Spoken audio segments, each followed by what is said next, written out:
Now let's look at part B. So part B asks you to perform an F-test and determine whether or not demand and unit price are related, and also specify the level significance alpha equal 0.05, okay? So this one, we should use F-test. This is the general form of ANOVA table that we just introduced. And then based on this table, actually we can first compute F-test statistic first.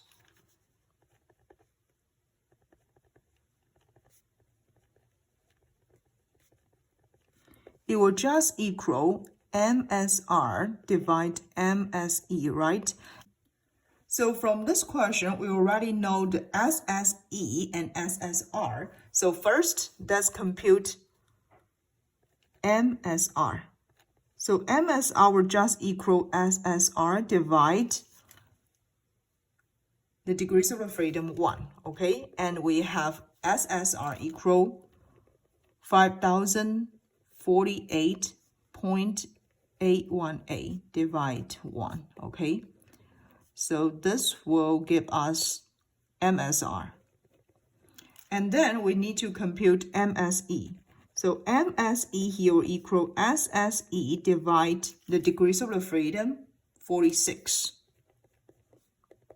So what you need to do is use 3132.661 divide 46. So this will equal 68.1013. I just rounded into 4-digit number. Okay, so this is rounded into 4 decimal places. Then once we have MSR and MSE, then we can compute F-test statistic. Yeah, it will just equal 5048.818 divide 68.1013, and which will nearly, okay, I just rounded into 2 decimal places, 74.14. Okay, so this is also rounded. Then after that, once we obtained F-test statistic, we can either use critical value approach or a p-value approach for us to do the hypothesis test. So here I would like to use the p-value approach. We notice there is 2 types of degrees of freedom, right? One is the degrees of freedom for denominator, okay, 46, and another degrees of freedom for numerator here will equal 1, okay? So let me first write out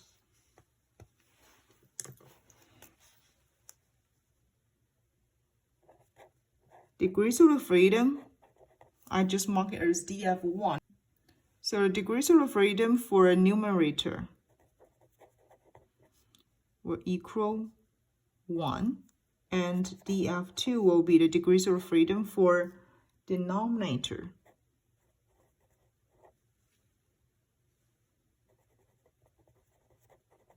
Equal 46. And we have our F-test statistic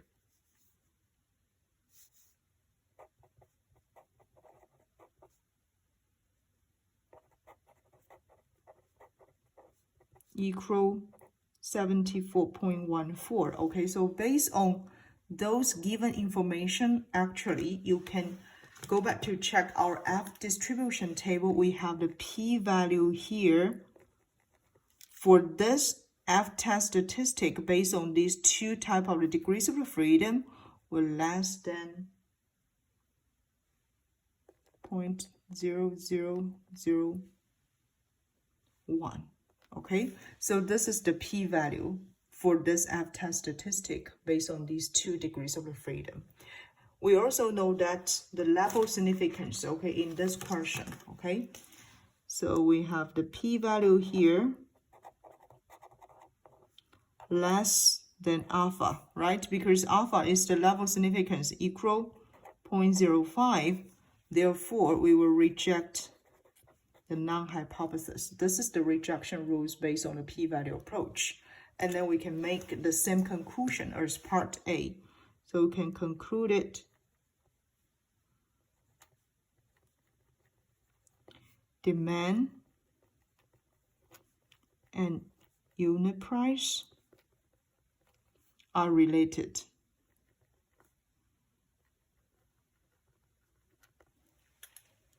So this is the answers for part B. Now let's move on to part C. So part C wants us to compute the coefficients of determination and then also interpret the meaning. Be very specific, okay? So let's look at part C. For coefficient of determination. If you still remember, we actually talk about coefficients of determinations in our first practice question, okay? This one will always use R squared to represent, okay? And R squared will equal SSR divide SST. And from this given ANOVA table, we already know that SSR will equal 5,048.818. We also know that SST here will equal 8,181.479, okay? So just need to plug these two numbers into this formula to compute coefficients of determinations. And finally, we can get this R squared equal 0.671. So you just need to plug these two numbers into this formula, okay? And then we can get this R squared equal 0.6171, okay? So what does it mean?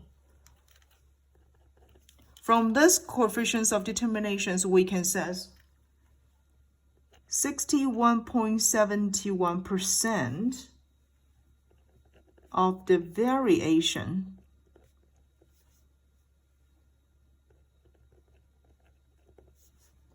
in demand can be explained by the variability in price. Okay, so this is conclusions we can get from coefficients of determination. Then for the part D, the last part of this question asks you to compute the coefficients of correlation and explain the relationship between demand and unit price, okay? So before we solve for this question, let's just review what is correlation coefficient. So for coefficient of correlation is the measure of the strength for the linear relationship between X and Y, okay?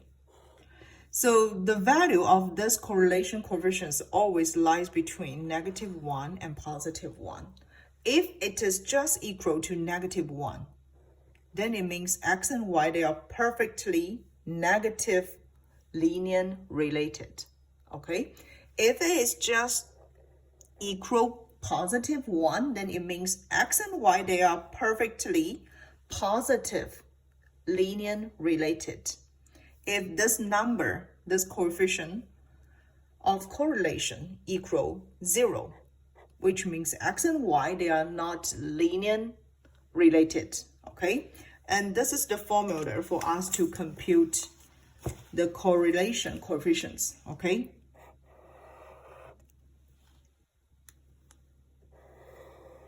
You need to use the sign of B1. So this one will determine it by the sign of the B1 and then times the positive square root of R squared that we just computed before, okay? So go back to check this question, okay? We have the sign of the B1 equal negative, right? -2.137. So we have negative times the square root of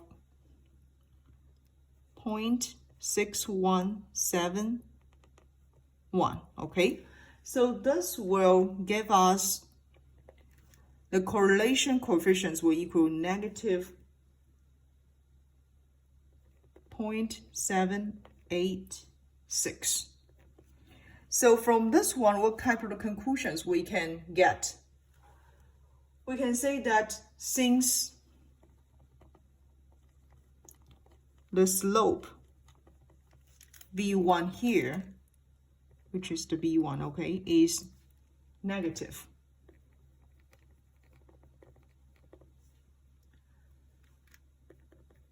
the correlation coefficients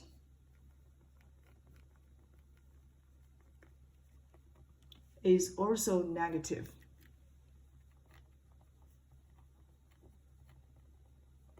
Which indicating that